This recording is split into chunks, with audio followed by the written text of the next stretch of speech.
Il est 11 h, merci d'être avec nous. Dans quelques instants, nous reviendrons bien sûr sur l'intervention télévisée du chef de l'État qui a rassemblé 15 millions de téléspectateurs.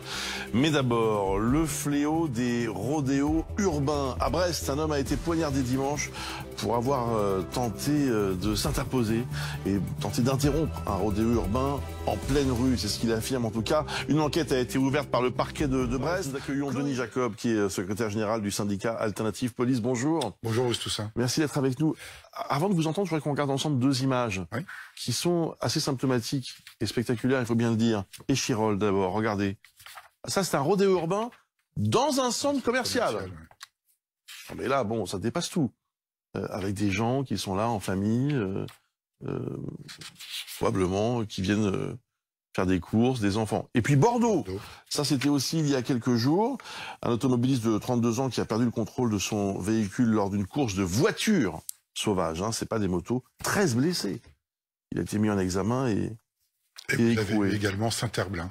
Et Saint-Herblain aussi? Dans la banlieue de Nantes, dans la nuit de samedi à dimanche, il me semble.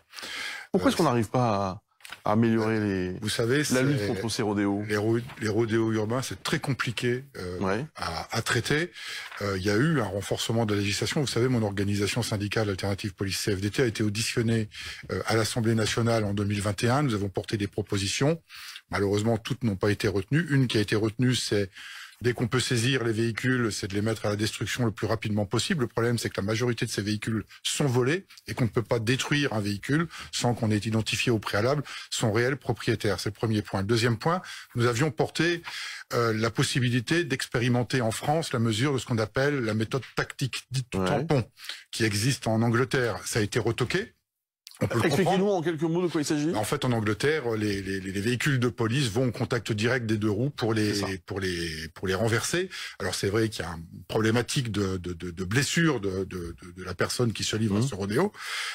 On avait proposé également qu'on puisse généraliser, avec l'accord de la CNIL, bien évidemment, l'utilisation de drones, de vidéos de surveillance des villes en traitement immédiat, c'est-à-dire que dès qu'il y a un fait, on puisse les consulter, alors que on ne peut le faire que dans le cadre d'une enquête, faciliter cela. Et puis aujourd'hui, on porte une nouvelle proposition, parce que malheureusement, malgré la bonne volonté du ministre à renforcer massivement les opérations contre les rodéos, il y a eu plus de 2000 interventions d'opérations l'année dernière, avec un peu plus d'1 millier de personnes, d'engins saisis. Néanmoins, on voit bien qu'on règle rien. Et nous, on propose aujourd'hui que l'on mette en expérimentation en France le dispositif Starchase, qui existe aujourd'hui aux États-Unis, qui est développé par la police new-yorkaise, qui consiste... Expliquez-nous là aussi. C'est une arme non létale qui consiste à propulser un objet GPS qui va se magnétiser sur le véhicule. Alors ça vaut surtout pour les véhicules, parce que pour les deux roues, c'est plus compliqué. Mais ça permet d'envoyer un outil GPS magnétisé sur le véhicule et ensuite de pouvoir le tracer et d'aller procéder à l'interpellation de l'individu a posteriori. Expliquez-nous, c'est dangereux, bien sûr, mais en plus, est-ce qu'il n'y a pas pour les forces de l'ordre un sentiment un peu d'humiliation lorsqu'ils essayent de lutter contre ces rodéos? C'est surtout un sentiment d'impuissance, parce que le problème, c'est que si on n'intervient pas, et malheureusement, la victime du reportage le dit très justement, a le sentiment que la gendarmerie et la police ne font rien. Le problème, c'est que si on ne fait rien, on dit qu'on ne fait rien, et si on intervient et que malheureusement, ça se traduit par un drame, on va encore, une fois de plus, être taxé d'avoir commis des violences policières. Donc c'est pour ça que la méthode dite du tampon, qu'on aurait souhaité expérimenter après un cadre juridique, après une formation adéquate des policiers dédiés à ce type d'intervention, on aurait pu maîtriser ce genre de choses.